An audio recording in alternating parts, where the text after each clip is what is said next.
Hey guys, my name is Tal and welcome back to my channel.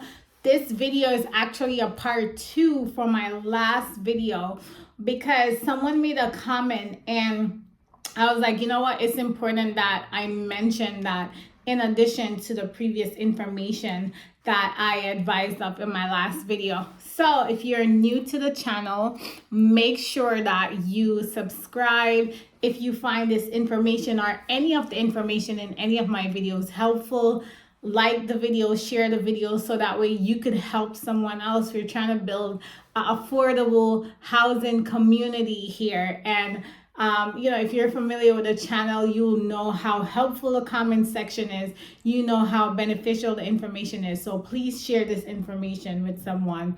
Like the video so I could know that it's definitely helpful.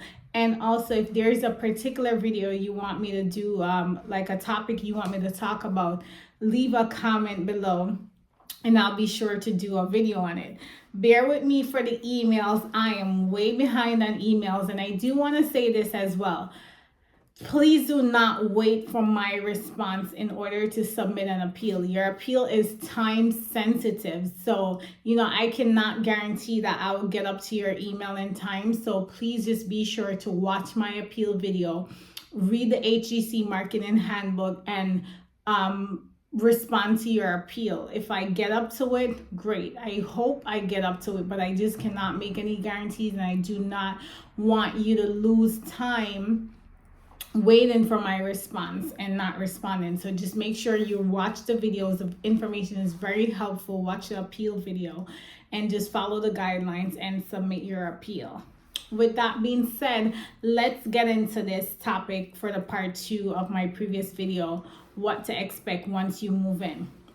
So I talked about the recertification process based on the type of building you move into, whether it's 100% tax credit or if it's like an 80-20 building where you're required to do a full certification.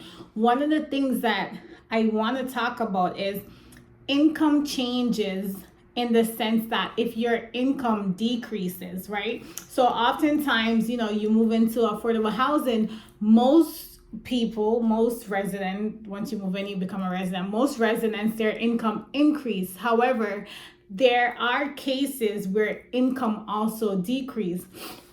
So one of the questions that I used to get a lot from residents is, well, I'm not making the money I made when I qualified, so would my rent be lower? So the answer to that, and again, this pertains to tax credit. If you live in a Section 8 property or if you live in a blended site, whereas it's tax credit and Section 8, then this information does not apply to you. This is only applicable to solely low-income housing tax credit program. So if you move into a tax credit program and your income decreases, your rent is not going to be adjusted based on your decreased income.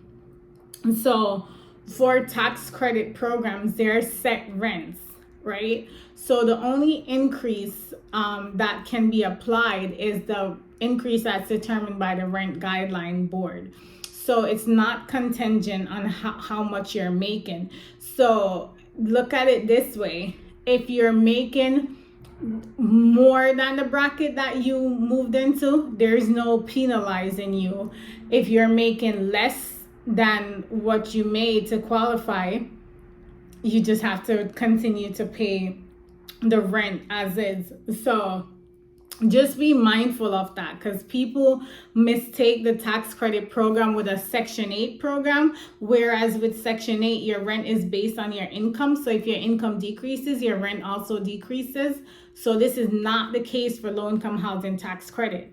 So with that being said, should you move into a tax credit property and you're for any reason experiencing hardship, speak to your landlord. Do not just stop paying and not say anything. The first thing that you should do is to contact the management office, advise them of your hardship, and then what they will pretty much do, depending on the structure of the property. Some properties have a legal department, whereas some properties, the legal is handled by the management staff.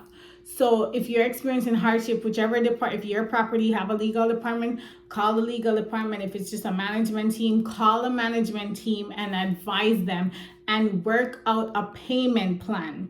Do not just stop paying and not communicate it with anyone. Like if you are, and this is even prior to COVID. So even now, it's all the more reason why you should communicate with the landlord if you're experiencing any hardship, because they can put payment plans in place to help you, should there be a circumstance where income decreases. And that way, the expectation would be for you to pay a certain amount up until a certain time. There's no set numbers. This is all up to the landlord. So there's no set amount. They're not required to do this. But again, it's right now I cannot foresee a landlord, especially in this time. Prior to this, I don't foresee, but I'm sure it may happen. But even especially now, I don't foresee a landlord not making working out a payment agreement with someone to catch up on their rent. So I know the eviction moratorium was extended, but do not get confused by that. You still need to communicate with your landlord at all times. So no matter what the situation is, communicate with the landlord, because if you do not, then what you're doing is that you're putting yourself, now there's a legal case that's going to be open against you, and you don't want to go through that, because when landlord starts a legal case, now this is taken out, an index number is taken out on your information. Not only that, but you incur legal fees. And it's just so much unnecessary things that can be avoided if you just communicate with the landlord. So that was it. That's all I wanted to touch on regarding income changes as it pertains particularly to decreased income. So I hope this information helped. I know a few people asked this question in the comment section. So I hope this information was beneficial to you.